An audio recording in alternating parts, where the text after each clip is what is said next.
Bonsoir à tout le monde. Bonsoir. Vous savez que la Bible commence avec un livre merveilleux, le livre de la Genèse. Quand vous ouvrez la Bible, premier livre dans lequel vous allez tomber, c'est le livre de la Genèse, le livre du commencement. Un livre où on découvre qu'au commencement, Dieu créa les cieux et la terre. Dieu va tout créer et il va le créer beau, bon, agréable, parfait. Autrement dit, le plan originel de Dieu pour l'humanité était la vie, la joie et le bonheur. La Bible se termine aussi avec un livre tout aussi merveilleux, le livre de l'Apocalypse, où on découvre qu'à la fin, Dieu recréera pour nous un monde parfait où règne la paix, la joie et la vie. Pourtant, quand on entend le mot apocalypse, en général, ça fait penser à tout sauf à la joie, sauf à la vie, sauf à la paix. Et effectivement, aujourd'hui, on a tendance à associer ce mot à la peur, parce qu'on va l'associer aussi à la fin des temps, à des catastrophes terribles, à des jugements, à la destruction du monde. De fait, beaucoup de personnes, même des chrétiens, même des croyants, sont un peu réticents à lire le livre de l'Apocalypse. On en a fait des livres, on en a fait des films, on en a fait toutes sortes de choses. Et aujourd'hui, quand on voit le livre de l'Apocalypse, on est dans la crainte, on est dans la peur. Et pourtant, ce livre est certainement le plus beau livre de la Bible. Justement, et si c'était le plus important livre de la Bible. Dans ce livre, on va avoir des images qui peuvent paraître effrayantes, on va avoir des récits qui peuvent paraître étonnants, mais ce qu'il ne faut pas oublier quand on ouvre le livre de l'Apocalypse, c'est qu'il s'agit avant tout d'une révélation. Quand Jean, le disciple de Jésus, va écrire ce livre, il ne va pas l'écrire pour décrire toutes les catastrophes qui doivent arriver à la fin des temps, mais il va le présenter comme étant avant tout la révélation de Jésus-Christ. Dans Apocalypse au chapitre 1er, le verset 1er, nous pouvons justement lire « Révélation de Jésus-Christ que Dieu lui a donnée pour montrer à ses serviteurs les choses qui doivent arriver bientôt et qu'il a fait connaître par l'envoi de son ange à son serviteur Jean. » Révélation de Jésus-Christ. Le mot apocalypse est d'ailleurs la translittération du grec apocalypto, qui signifie enlever le voile, dévoiler, révéler, d'où la révélation. Ça n'a rien à voir avec des destructions ou avec des catastrophes. Le mot apocalypse, dans son sens premier, n'a absolument rien à voir avec tout cela.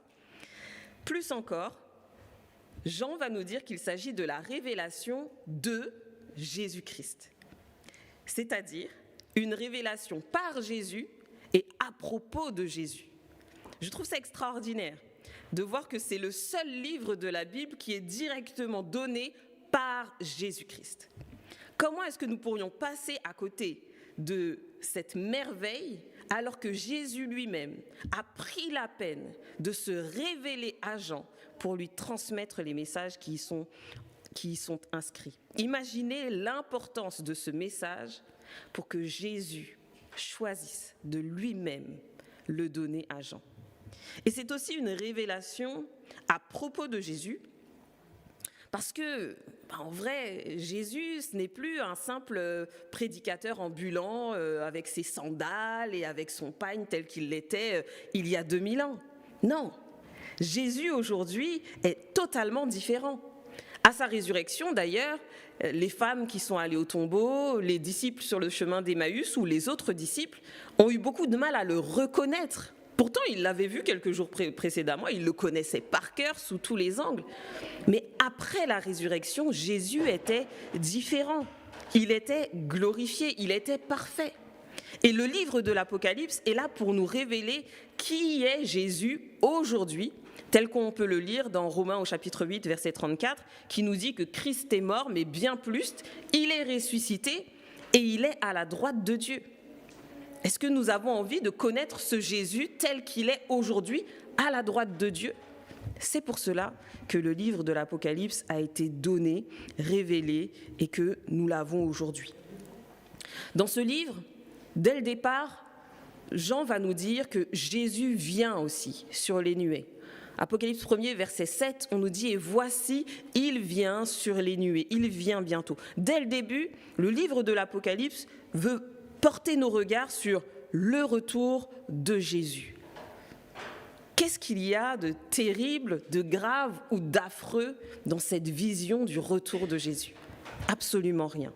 Et c'est pourquoi, lorsque nous lisons le livre de l'Apocalypse, que nous étudions ce livre, que nous regardons à ce livre, il faut enlever de nos esprits tous ces prérequis, tous ces pensées qui nous disent que ça va faire peur, c'est effrayant, ça nous parle de cataclysme et de la fin du monde. Non! La volonté première de l'écriture de ce livre, c'est de nous révéler Jésus tel qu'il est et de nous dire qu'il vient bientôt. Oui, Jésus revient bientôt. Tout comme Jésus est le centre de la Bible, il est aussi le centre de la révélation, le centre du livre de l'Apocalypse. Mais pourquoi l'Apocalypse fait si peur? Eh bien sûrement parce que c'est un livre prophétique et symbolique. C'est un livre prophétique parce qu'il annonce les choses qui doivent arriver à la fin. C'est ce qu'il nous dit, il a été donné pour montrer à ses serviteurs ce qui doit arriver. Donc ça nous parle des choses qui doivent arriver à la fin des temps, avant le retour de Jésus, pour préparer le retour de Jésus. Mais c'est aussi un livre symbolique parce qu'il va utiliser des images pour illustrer des personnes, des royaumes, des événements qui n'ont pas encore eu lieu à l'époque où Jean écrit. Et c'est logique quelque part que Jean soit obligé d'utiliser des images pour décrire des choses qui ne sont pas encore arrivées, parce que Jean va devoir décrire des choses qu'il n'est même pas en capacité de comprendre. Imaginez un petit peu Jean au 1er siècle qui est transporté dans notre monde au 21e siècle. Imaginez si Jean, le Jean du 1er siècle, avec ses sandales, avec sa robe, était planté là, au milieu de notre ville, dans la circulation, avec les magasins, les lumières, l'électricité, les gens au téléphone, le train. Comment pourrait-il décrire ces choses qui, pour lui, seraient extraordinaires? Imaginez simplement. Comment pourrait-il décrire ce que nous considérons comme être simple, mais un train?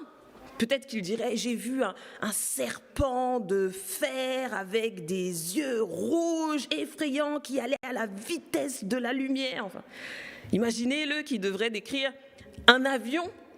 Et voilà qu'un oiseau gigantesque était dans le ciel.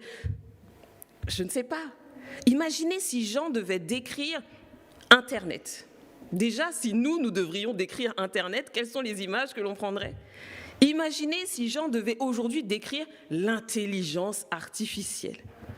Donc vous comprenez que, en voulant décrire ce qui doit arriver des milliers d'années plus tard, Jean est obligé d'utiliser des images pour pouvoir transmettre des informations. Et pas seulement des choses matérielles, mais aussi des choses politiques, spirituelles, religieuses. Ce que nous vivons actuellement est loin, très loin de ce que Jean a toujours connu. Voilà pourquoi le livre de l'Apocalypse va être rempli de symboles. Et ces symboles ne doivent pas nous faire peur, mais au contraire, nous devons chercher dans l'Apocalypse et dans la Bible les clés pour comprendre les codes et les symboles qui y sont écrits. Au chapitre 1er de l'Apocalypse, Jean va recevoir non pas simplement une information à nous transmettre, mais il va recevoir une vision. Et dans sa vision, il voit Jésus glorifié. La première chose que Jean voit, c'est Jésus. Apocalypse chapitre 1er, versets 12 à 16, nous pouvons lire la description qu'il en fait. Jean écrit « Je me retournais pour savoir quelle était la voix qui me parlait, et après m'être retourné, je vis 7 chandeliers d'or, et au milieu des 7 chandeliers, quelqu'un qui ressemblait à un fils d'homme, vêtu d'une longue robe et ayant une ceinture d'or sur la poitrine. Sa tête et ses cheveux étaient blancs comme de la laine blanche, comme de la neige. Ses yeux étaient comme une flamme de feu, ses pieds étaient semblables à de l'airain ardent, comme s'il avait été embrasé dans une fournaise, et sa voix était comme le bruit de grandes eaux. Il avait dans sa main droite 7 étoiles. De sa bouche sortait une épée aiguë à 2 tranchants et son visage était comme le soleil lorsqu'il brille dans sa force. Ici, on est censé avoir une description de Jésus. Mais je crois que si on devait matérialiser cette description, on aurait plus peur qu'envie d'aller vers Jésus. Une épée aiguë à 2 tranchants qui sort de sa bouche, le visage semblable comme le soleil, des pieds semblables à de l'airain ardent, des yeux comme une flamme de feu. Mais quel est cet être surnaturel, extraordinaire ? Eh bien, malgré toute cette description, ce que Jean voit, il dit « Je voyais quelqu'un qui ressemblait à un fils d'homme, à un être humain ». La description qu'il en fait n'a rien d'humain, mais il voit un être humain, il voit Jésus. Et ces symboles ne sont pas là pour être pris comme des vérités littérales. Non, encore une fois, ce sont des symboles et nous devons voir derrière le symbole. Quand Jean parle des yeux comme une flamme de feu, il est en train de parler de ce regard qui sonde tout, qui voit les choses. Quand il parle des pieds semblables à de l'airain ardent, il est en train de dire que Jésus est stable, il est ferme, il est affermi, il est prêt pour le jugement.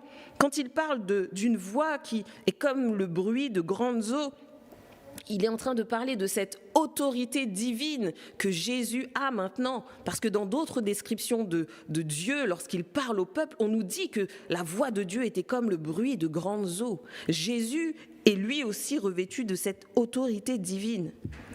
Mais surtout, Jésus va se présenter à Jean. Au verset 17, il est dit « Quand je le vis, je tombais à ses pieds comme mort. Il posa sur moi sa main droite en disant « Ne crains point, je suis le premier et le dernier et le vivant. J'étais mort et voici je suis vivant au siècle des siècles. Je tiens les clés de la mort et du séjour des morts. » Nous comprenons donc bien maintenant qu'il s'agit de la représentation de Jésus, de la manifestation de Jésus. Et en se présentant, Jésus reprend des codes qui étaient donnés à Dieu. Parce qu'il dit « Je suis le premier et le dernier ». Dans Ésaïe au chapitre 44 et le verset 6, nous avons Dieu qui parle et Dieu qui se présente ainsi. Ésaïe 44, le verset 6, « Ainsi parle l'Éternel, roi d'Israël et son Rédempteur, l'Éternel des armées. Je suis le premier et le dernier, et hors de moi, il n'y a point de Dieu. » Donc on comprend dès ce premier chapitre du livre de l'Apocalypse qu'il ne s'agit pas d'un livre pour nous faire peur, mais d'un livre pour nous rassurer, pour nous affirmer dans qui est la personne de Jésus. Il est celui qui était mort mais qui est ressuscité. Il est celui qui est venu sauver. Il est celui qui aujourd'hui règne et qui a toute autorité. On a donc cette affirmation de Jésus qui est à la fois Dieu éternel, mais qui est aussi le Sauveur ressuscité. Et ça, c'est vraiment un point fondamental, parce que tout le livre de l'Apocalypse doit ensuite être lu à travers ces lunettes, que Jésus règne et qu'il a eu la victoire. Il a déjà vaincu la mort. Dans les 2 chapitres qui vont suivre, chapitre 2 et chapitre 3 de l'Apocalypse, on va avoir 7 lettres. Jésus va dire à Jean, écris à 7 églises, à de vraies églises qui existaient à son époque, et donne-leur des messages que je dois leur révéler. Ces messages sont à la fois des lettres pour les 7 églises du 1er siècle, mais aussi des messages pour l'Église au fil du temps, et aussi des messages pour chacun individuellement. Alors que nous pouvons reconnaître l'Église et la grande Église de Jésus au fil de l'histoire à travers chacune de ces lettres, nous pouvons aussi, pour nous-mêmes, trouver un message pertinent quant à notre position par rapport à Dieu. Par exemple, à l'Église d'Éphèse, la première Église, Jésus va lui dire « Tu as abandonné ton premier amour ». Cette première église, c'est une église qui faisait beaucoup de bonnes choses, de belles choses, mais qui vivait une religion sans relation avec Dieu, sans amour. Elle présentait la vérité, la doctrine, mais sans l'amour qui était nécessaire. Et Jésus lui dit « Attention, parce que tu as perdu ton premier amour ». Peut-être que nous nous retrouvons dans cette description, que nous avons cru, nous croyons, mais que nous manquons de l'amour dans nos cœurs. Aux églises de Pergame ou de Thyatire, Jésus va leur parler de compromis doctrinal, compromis moral. Et nous voyons que dans l'histoire de l'Église, il y a eu une période assez sombre de l'Église où l'orgueil de l'homme a prévalu sur la foi, la vérité, la bienveillance et la miséricorde. À Sardes, l'Église de Sardes, Jésus lui dit « Tu passes pour être vivant, mais tu es mort ». Cette Église avait une apparence religieuse, mais aucune spiritualité. Et enfin, à l'église de Laodicée, Jésus va lui dire « Tu dis, je suis riche, et tu ne sais pas que tu es malheureux, misérable, pauvre, aveugle et nu. » Cette église de Laodicée avait comme problème l'autosuffisance spirituelle. Elle se pensait parfaite, elle pensait avoir tout compris, elle pensait avoir la vérité. Mais au contraire, il lui manquait la vérité. L'église de Laodicée représente aussi l'église, les croyants à la fin des temps. Et le message à cette église est un message aussi pour nous aujourd'hui. On peut lire ce que Jésus dit à l'église de Laodicée, la dernière des 7 églises, dans Apocalypse au chapitre 3, à partir du verset 15. Il dit « Je connais tes œuvres. Je sais que tu n'es ni froid ni bouillant. Puisses-tu être froid ou bouillant ? Ainsi, parce que tu es tiède et que tu n'es ni froid ni bouillant, je te vomirai de ma bouche. Parce que tu dis, je suis riche, je me suis enrichi et je n'ai besoin de rien. Et parce que tu ne sais pas que tu es malheureux, misérable, pauvre, aveugle et nu, je te conseille d'acheter de moi de l'or éprouvé par le feu, afin que tu deviennes riche, et des vêtements blancs, afin que tu sois vêtu et que la honte de ta nudité ne paraisse pas, et un collier pour tes yeux, afin que tu vois. Moi, je reprends et je châtie tout ce que j'aime. Aie donc du zèle et repens-toi. Voici, je me tiens à la porte et je frappe. Si quelqu'un entend ma voix et ouvre la porte, j'entrerai chez lui, je souperai avec lui et lui avec moi. Celui qui vaincra, je le ferai asseoir avec moi sur mon trône, comme moi j'ai vaincu et me suis assis avec mon Père sur son trône. Que celui qui a des oreilles entende ce que l'Esprit dit aux églises. » Jésus parle à cette église et il lui parle de tiédeur spirituelle. Il y a une absence de position claire. On est avec Dieu, mais pas complètement. Avec Dieu, mais chacun fait un petit peu ce qu'il veut. Il lui parle d'illusion, parce que non seulement le peuple, les croyants sont clopin-clopant à moitié avec Dieu, mais en plus, ils se donnent l'idée d'être pleinement avec Dieu. Ils se trompent. Il y a un vrai décalage entre leur perception et la réalité. Mais Jésus propose une solution et il propose de rétablir la relation. Il dit « Voici, je me tiens à la porte et je frappe. Peut-être que tu crois que je suis déjà dans la maison, mais je ne suis pas dans la maison. Et c'est pourquoi je vais me tenir à la porte, je vais frapper. » pour que tu entendes que je ne suis pas à la maison et que tu m'ouvres la porte. Et si tu m'ouvres, alors je vivrai avec toi. Le problème final, tel qu'il est représenté dans le livre de l'Apocalypse, le problème final de l'Église, ce n'est pas seulement une question de doctrine, de principe, de précepte, mais c'est une question de sincérité dans la relation avec Dieu. Parce que dans la sincérité, Jésus promet de se révéler. Après avoir parlé de ces sept églises, après avoir donné ces 7 messages, ces 7 lettres, Jean va avoir une vision. La vision commence vraiment au chapitre 4. Avant, il y avait juste la vision de Jésus et puis le don des lettres. Mais à partir du chapitre 4, on nous dit... Chapitre 4, verset 1. « Après cela, je regardais et voici une porte était ouverte dans le ciel. Et la première voix que j'avais entendue, comme le son d'une trompette et qui me parlait, me dit « Monte ici et je te ferai voir ce qui doit arriver dans la suite. » À partir de là, Jean est transporté dans le ciel et va avoir un aperçu depuis le ciel de tout ce qui doit arriver sur la terre depuis son époque jusqu'à la fin. Et la première chose que Jean voit, encore une fois, ce n'est pas les catastrophes, les désastres, ce ne sont pas les guerres, ce ne sont pas toutes ces choses terrifiantes. La première chose que Jean voit, c'est le trône de Dieu. Alors je trouve ça extraordinaire de voir comment Dieu prépare finalement les quelques images difficiles qu'il doit présenter à Jean, mais il lui présente avant tout sa présence.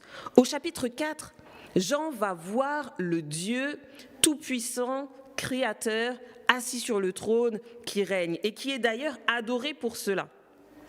Apocalypse chapitre 4, verset 11, ceux qui sont autour de Dieu lui disent « Tu es digne, notre Seigneur et notre Dieu, de recevoir la gloire, l'honneur et la puissance, car tu as créé toutes choses et c'est par ta volonté qu'elles existent et qu'elles ont été créées. » Donc Jean ici est transporté dans la salle du trône, il voit la grandeur, la beauté, la magnificence de Dieu et il voit comment toutes les créatures l'adorent. Et au chapitre 5, Jean va avoir une vision du Christ, de Jésus rédempteur, qui lui aussi est adoré parce qu'il a racheté. Au verset 9, il est dit « Tu es digne de prendre le livre, d'en ouvrir les sceaux, car tu as été immolé et tu as racheté pour Dieu, par ton sang, des hommes de toute tribu, de toute langue, de tout peuple, de toute nation. » Jésus, l'agneau, parce qu'il est présenté comme un agneau, est digne. Et c'est intéressant parce que alors que dans le chapitre 5, on va présenter Jésus, parler de Jésus comme étant le lion de Juda, il va apparaître devant les yeux de Jean comme étant un agneau immolé. L'agneau immolé représente le sacrifice de Jésus, lui qui est mort pour les péchés du peuple, les péchés de l'humanité, pour assurer le salut. Ainsi, chapitre 4 nous parle de la création, le chapitre 5 nous parle du salut et de la rédemption. Ce sont les deux éléments principaux pour lesquels Dieu mérite l'adoration. Et c'est profondément cohérent avec ce qu'il nous est dit dans Philippiens au chapitre 2 et les versets 8 à 11. Philippiens chapitre 2, versets 8 à 11, où il nous est dit de Jésus qu'il s'est humilié lui-même, se rendant obéissant jusqu'à la mort et même jusqu'à la mort de la croix. Mais c'est pourquoi aussi Dieu l'a souverainement élevé et lui a donné un nom qui est au-dessus de tout nom, afin qu'au nom de Jésus, tout genou fléchisse dans les cieux et sur la terre et sous la terre, et que toute langue confesse que Jésus-Christ est le Seigneur, à la gloire de Dieu le Père. La création, la rédemption sont vraiment les piliers de l'adoration. L'Apocalypse le confirme, la croix et le sacrifice de Jésus sont le centre de l'histoire de notre monde. Et c'est pour cela que Jésus mérite d'être adoré, et c'est pour cela aussi que nous pouvons être sauvés. Donc vous voyez que jusqu'à présent, nous sommes déjà arrivés au chapitre 5 du livre de l'Apocalypse, il n'y a rien eu de terrible et de terrifiant. Il y a eu des messages, il y a eu des appels, et surtout il y a eu la présentation de Dieu qui règne éternellement. Viendront ensuite, et à partir du chapitre 6, les images de ce qui doit arriver dans la suite. Et chapitre 6 à 11, on va avoir différentes visions de sceaux qui vont être ouverts, de trompettes qui vont résonner et qui vont annoncer des événements. Les sceaux vont nous parler de l'Église et comment l'Église va avancer, va souffrir, va vivre. Les trompettes vont nous parler de comment le monde va se développer depuis Jean jusqu'à la fin. Et oui, il y aura des images difficiles, mais ce que nous devons reconnaître et entendre dans ces visions, c'est tout d'abord qu'il y a une lecture spirituelle de l'histoire. Par des images et par des symboles, on va voir que l'histoire humaine est marquée par la fragilité et par le conflit. Mais ça, on le savait déjà. Dans nos livres d'histoire, nous savons que depuis toujours et à partir de Jésus aussi, il y a eu des conflits dans l'histoire. Il y a eu des conflits dans l'histoire de l'Église. Il y a eu des sombres périodes comme le Moyen-Âge et puis il y a eu des périodes plus faciles et puis il y a eu aussi des périodes où la foi s'est relevée. Mais de tout le temps, nous le savons, il y a eu des moments difficiles. Par ces visions de sceaux, de trompettes, eh bien, Jean prédit que ces temps devront arriver. Ces chapitres nous révèlent aussi que la justice de Dieu va se manifester, même si elle doit être quelque peu différée. Dans Apocalypse au chapitre 6, nous avons une vision des âmes de ceux qui ont été persécutés à cause de la parole de Dieu et qui crient en disant « Jusqu'à quand, Maître saint et véritable, tarderas-tu à juger ?» Et une réponse leur est donnée. Une réponse leur est donnée et on leur dit de se tenir en repos encore quelque temps, jusqu'à ce que soit complet le nombre de leurs compagnons, et alors Dieu rendra son jugement. Ce qui est intéressant ici, c'est de voir que Dieu ne reste pas silencieux face aux souffrances de ceux qui croient en lui, de ceux qui sont attachés à Jésus. Mais dans le livre de l'Apocalypse, on a cette réponse. Dieu fera justice. Au milieu du chaos, nous avons aussi une vision de la protection qui sera donnée au peuple de Dieu. Au chapitre 7, on voit que Dieu va, à la fin des temps, marquer par un sceau, par un signe, d'une manière spéciale, ceux qui seront à lui. Et là, ça doit nous enlever toute crainte quant à la fin et au jugement dernier. Dieu connaît ceux qui lui appartiennent. Et il n'y a aucune personne qui veut suivre Dieu et qui se retrouvera dans le camp de ceux qui seront perdus. Parce que Dieu prendra le soin, avant la fin, de marquer de son sceau ceux qui lui appartiennent. On peut avoir parfois cette crainte de se dire, mais est-ce que je ne passerai pas entre les mailles du filet? Est-ce que Dieu me verra? Est-ce que Dieu verra ma foi? Est-ce que Dieu aura une petite pensée pour moi? Oui, la réponse est oui. Dieu n'oubliera et ne perdra aucun de ceux qui se positionneront pour lui. Et puis, enfin, ce que nous voyons, c'est la pédagogie divine. Dieu prend du temps. Dans ces visions de sceaux, de trompettes, on voit le temps que Dieu prend pour appeler, mais à la fin, eh bien, chacun doit se positionner. Dans Apocalypse au chapitre 9 et le verset 20, on nous dit que les autres hommes qui ne furent pas tués par les fléaux ne vont pas se repentir des œuvres de leurs mains. Ils ne vont pas cesser d'adorer les démons et les idoles d'or et d'argent et des reins de pierre et de bois qui ne peuvent ni voir, ni entendre, ni marcher. Et ils ne vont pas se repentir de leurs meurtres, de leurs enchantements, de leurs débauches, de leurs vols. Dieu prend du temps pour appeler. Dieu va utiliser toutes sortes de choses pour pouvoir toucher les cœurs, bousculer les gens et les amener à la repentance. Mais chacun doit se positionner. Dieu est un pédagogue qui n'a pas la volonté de détruire, mais qui a la volonté de sauver. Au chapitre 12 et 13 du livre de l'Apocalypse, nous avons les chapitres centraux du livre, vraiment. Les points les plus essentiels, importants, parce qu'on va avoir la clé ici du conflit cosmique, du conflit entre Dieu et Satan. Si on ne comprend pas Apocalypse 12 et 13, on va avoir du mal à comprendre le reste. Mais dans ce livre, on va nous dire qu'il y eut une guerre dans le ciel. Le mot guerre ici n'a pas vocation à nous parler d'épées, de chars, de bombes atomiques, mais c'est plus une guerre d'idées, un conflit politique qui va se jouer entre Dieu et Satan pour savoir qui est le vrai, qui doit régner, qui doit avoir l'autorité. La logique veut que ce soit le Créateur qui ait toute autorité sur ses créatures, mais certains n'étaient pas d'accord.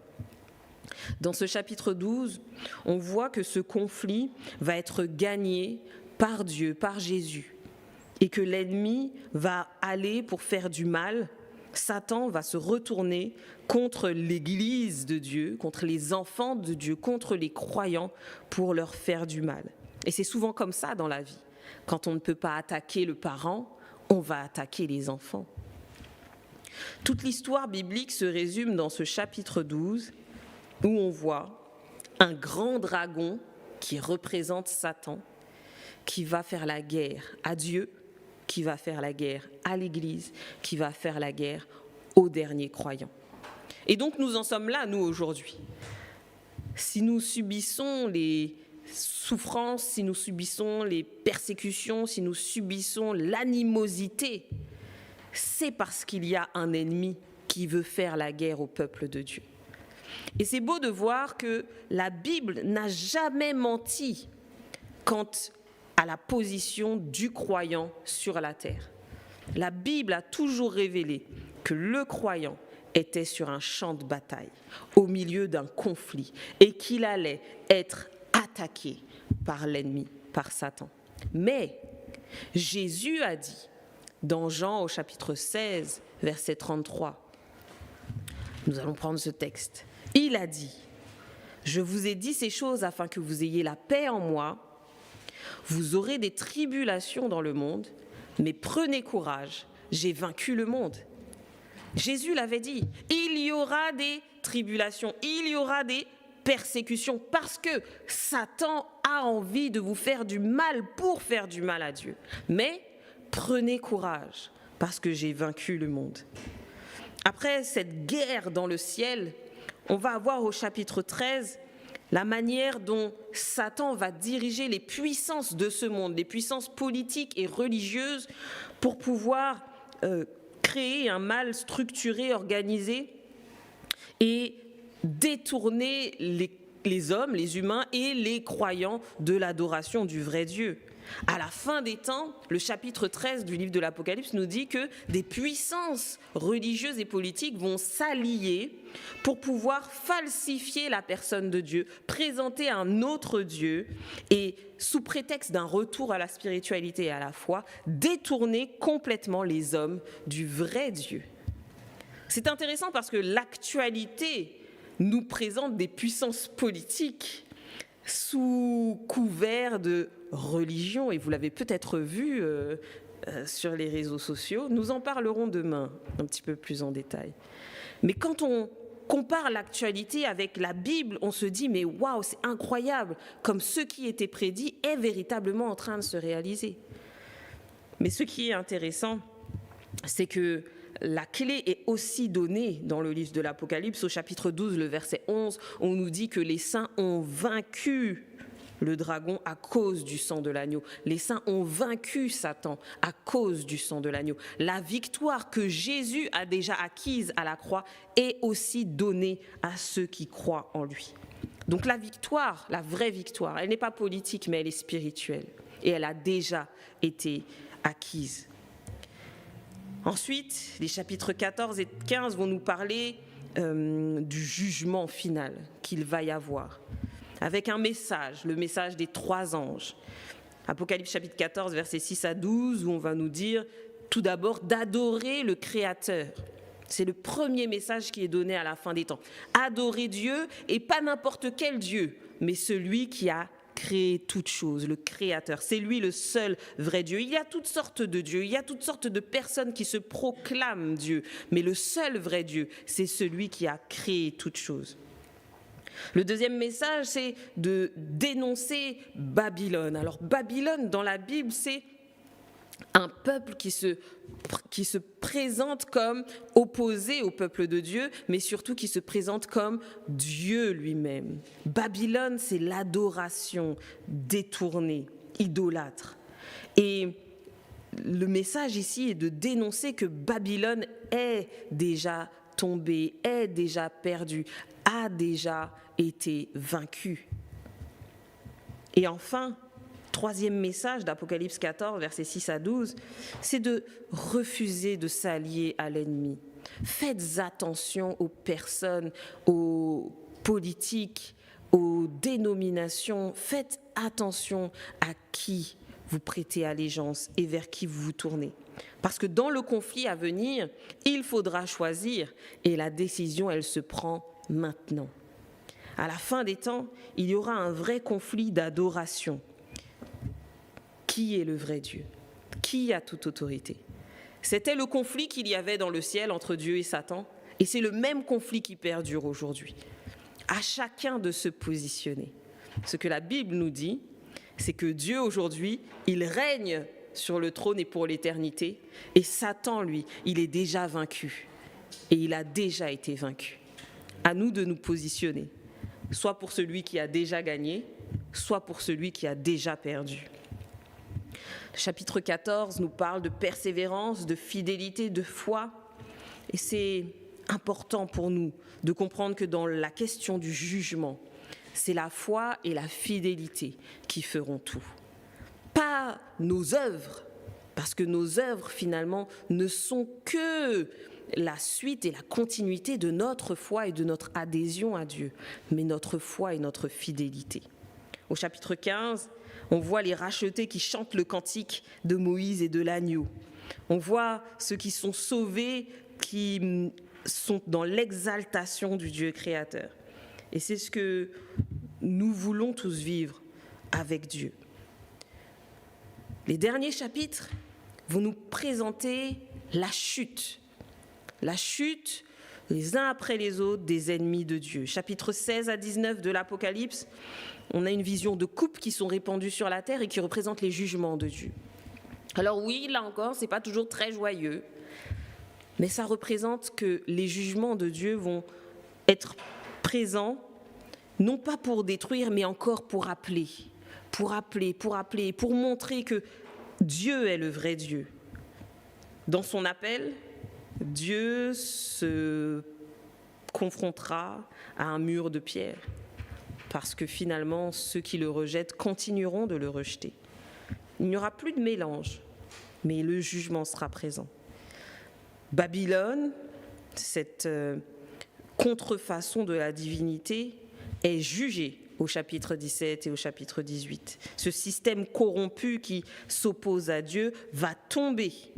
Ce qui était stable pendant longtemps va s'effondrer. Et nous le verrons, systèmes d'autorité qui vont tomber. Mais nous pouvons nous réjouir, parce que dans Apocalypse 19 et le verset 7, nous pouvons lire cette parole. « Réjouissons-nous et soyons dans l'allégresse, et donnons gloire, car les noces de l'agneau sont venues et son épouse s'est préparée. » Jésus revient. La chute de Babylone, la chute de ce pouvoir d'opposition à Dieu précède le retour de Jésus en gloire. Alors oui, il y aura la chute du mal, mais il y aura aussi la venue en gloire de Jésus-Christ. C'est pourquoi nous ne devons pas avoir peur quand les choses arrivent. Et ça, c'est ce que nous avons vu hier. Nous ne devons pas avoir peur des crises. Nous ne devons pas avoir peur quand les systèmes politiques s'effondrent. Nous ne devons pas avoir peur quand les systèmes économiques s'effondrent. Parce que ces choses ont été prédites et elles doivent arriver pour préparer le retour de Jésus. Et au final, chapitres 20 à 22, les 3 derniers chapitres de la Bible, on va voir que Satan sera jugé, que le mal sera détruit et que ceux qui se seront attachés à Dieu, ceux qui auront choisi de rester fidèles à Dieu, ceux qui auront choisi de s'accrocher à Jésus et de croire en son salut, eh bien ceux-là seront sauvés et ils iront avec Dieu dans son royaume. Le message magnifique qu'on a dans Apocalypse au chapitre 20, on le voit au verset 4 et au verset 5, 4 jusqu'au verset 6, où il est dit « Et je vis des trônes, et à ceux qui s'y assirent fut donné le pouvoir de juger. Et je vis les âmes de ceux qui avaient été décapités à cause du témoignage de Jésus et à cause de la parole de Dieu, et de ceux qui n'avaient pas adoré la bête ni son image, qui n'avaient pas reçu la marque sur leur front, sur leurs mains. Ils revinrent à la vie, et ils régnèrent avec Christ pendant 1000 ans. Les autres morts ne revinrent point à la vie jusqu'à ce que les 1000 ans soient accomplis. » C'est la première résurrection. Heureux et saints sont ceux qui ont part à la première résurrection, parce que la seconde mort n'a point de pouvoir sur eux, mais ils seront sacrificateurs de Dieu et de Christ, et ils régneront avec lui pendant 1000 ans. Ici, on nous parle de la résurrection. Et le message est magnifique parce que ce que nous croyons, ce que nous voulons dire et nous rappeler, c'est que la mort, ici-bas, n'est pas la fin pour ceux qui croient en Jésus-Christ. Jésus a vaincu la mort pour permettre à ceux qui croient en lui de ressusciter pour l'éternité. Et au retour de Jésus, la Bible nous dit que tous ceux qui croient en lui, ceux qui sont morts, ressusciteront. Et ceux qui seront encore en vie iront avec les autres, tous ensemble, avec lui dans son royaume. C'est un beau message. Et à la fin de tout cela, Apocalypse 20, le verset 14, la mort et le séjour des morts furent jetés dans les temps de feu. C'est la seconde mort. La mort, le mal, sera détruit pour toujours. Voilà le message. Le message de l'Apocalypse n'est pas les catastrophes sur cette terre. Ce n'est pas la destruction des gens. Le message de l'Apocalypse, c'est la destruction du mal. Et qui ne veut pas que le mal soit détruit ? Qui veut que le mal perdure et continue, que la souffrance demeure éternellement ? C'est là une bonne nouvelle pour nous. C'est là un message merveilleux de savoir que Dieu détruira le mal. Et alors il viendra et il habitera avec nous. Apocalypse au chapitre 21, il nous est dit « Puis je vis un nouveau ciel, une nouvelle terre, car le premier ciel et la première terre avaient disparu et la mort n'était plus. » Et il nous est dit « Je vis descendre du ciel d'auprès de Dieu la ville sainte, la nouvelle Jérusalem, préparée comme une épouse qui s'est parée pour son époux. J'entendis du trône une voix forte qui disait « Voici le tabernacle de Dieu avec les hommes. Il habitera avec eux et ils seront son peuple et Dieu lui-même sera avec eux. Il essuiera toute larme de leurs yeux et la mort ne sera plus. Il n'y aura plus ni deuil, ni cri, ni douleur, car les premières choses auront disparu. » C'est merveilleux. Voilà ce que nous dit le livre de l'Apocalypse, que le mal doit être détruit pour que Dieu puisse revenir sur cette terre et recréer cet Éden originel. Le premier livre de la Bible commence avec le livre de la Genèse qui nous parle de tout ce que Dieu avait prévu de beau et de bon pour les hommes. Mais le péché est entré dans le monde, a tout saccagé. Mais Dieu, dans son amour et dans sa fidélité, n'a pas abandonné les hommes à leur tourment. Il a prévu un plan pour tout réparer et pour tout rétablir. Voilà le message du livre de l'Apocalypse.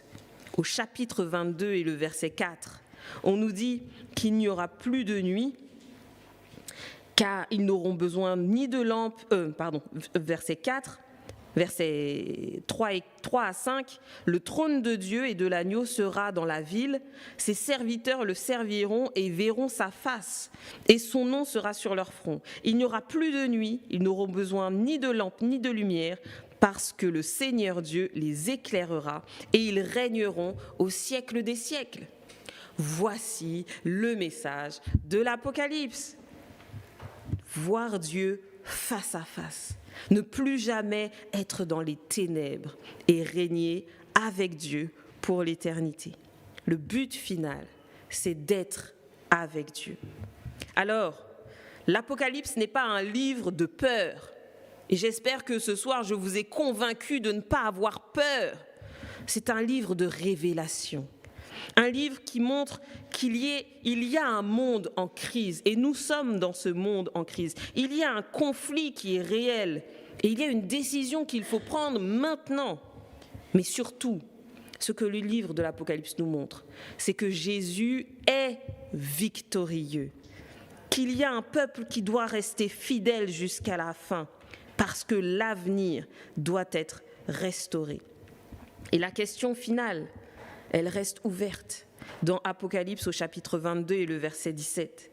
Et l'esprit et l'épouse disent « Viens ». Et que celui qui entend dise « Viens ». Et que celui qui a soif vienne. Et que celui qui veut prenne de l'eau de vie gratuitement. Viens. Voici le message que Jésus donne à chacun de nous. Jésus lui-même, dans ce livre qu'il a choisi de donner, de transmettre pour nous aujourd'hui, il nous dit « Viens ». Le livre de l'Apocalypse, ce livre merveilleux, incroyable, extraordinaire, si mal compris, nous parle de invitation et de bénédiction. Allons-nous répondre à cette invitation ? Allons-nous recevoir cette bénédiction ? C'est ce que je souhaite, parce que c'est ce que Jésus souhaite. Amen.